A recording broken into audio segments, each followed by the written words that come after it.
Namaskar. In this video, I will try to summarize the philosophy of Sri Adi Shankaracharya, that is the Advaita philosophy, the Advaita Vedanta.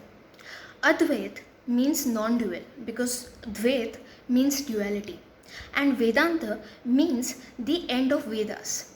The starting part of all four Vedas consists of prayers and beliefs and rituals, and the ending part of all four Vedas consists of a path to moksha. That is, learning Vedanta or the end of Veda takes a person to the path of moksha. Vedanta usually consists of Upanishads and the texts based on Upanishads. Advait is described as non-dual because it is different from the dual philosophies of Hinduism. For example, in Vaishnavism, Krishnaism, and Bheda Vedanta, it is believed that the soul and the super soul, that is the Paramatma, are two different entities. Even though the Atma is a part of Paramatma, they are believed to be different entities. In the dual types of philosophies of India, of Hinduism, it is believed that in every living organism or non-living organism, Paramatma is present and the whole universe is present in Paramatma. But Atma is not equal to Paramatma in the dual philosophies of Indian literature.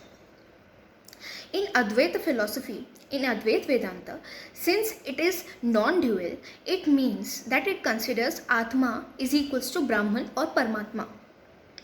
That is Chidananda Rupa Shivoham Shivoham. This line is from Nirvanashtakam. Nirvanashtakam, according to me, is one of the greatest sources, one of the greatest stotra written by Sri Adi Shankaracharya. It explains the concept of Advaita Vedanta perfectly. Since in Advaita Vedanta, it is believed that we suffer because of our fake identities, what we believe to be our identities, such as our mind, our ego, our thoughts, our personality, our name, who we belong to, our parents, our society. In Nirvanashtakam, Sri Adi Shankaracharya dissociates a person from all of these identities. Man, buddhi, ahankara, chittani, naham. I am neither my mind, nor my intelligence, nor my intellect, nor my ego. Not just the emotional and physical identifications like our body, he even dissociates a human being from the Sukshma Sharir. Sukshma Sharir consists of Vijnanamaya Kosha and Anandamaya Kosha. Vijnanamaya Kosha consists of 7 chakras that people have heard of. Many people believe that the awakening of the chakras, especially the one above the Nabhi, makes a person to be spiritually awakened. However, Shankaracharya dissociates the identity from Vijnanamaya Kosha as well. The person at the level of intelligence at Vijnanamaya Kosha is believed to be a sadhu, but not completely self-aware. Who is self-aware? The person who realizes that Chidanand, Rupa, Shivoham Shivoham, I am Shiv. Shiva means the divine nothingness. Again, Shiv is a very large concept. Shiva is beautifully explained in Nirvanashtakam as well. Chid means the one who has been forever and the one who will be forever, which means that the Atma is indestructible. And Anand means the source of true Anand. Because in Advaita philosophy, like many other philosophies of India, it is believed that what we experience in Maya is not actually Ananda. Ananda is self-realization.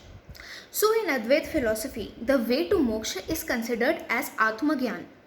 Advaita philosophy also differentiates from other Hindu philosophies such that Advaita philosophy believes that the moksha or the nirvana can be attained in our own lifetime by attaining Atma Gyan.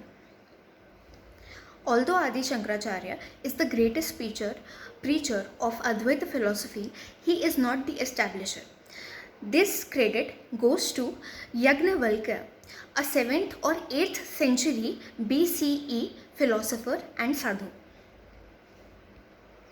If you want to learn more about Nirvanashtakam, the answer to who am I, you can check out my another video which I have made specifically on Nirvanashtakam titled Who Am I? The Ancient Answer to this philosophical question.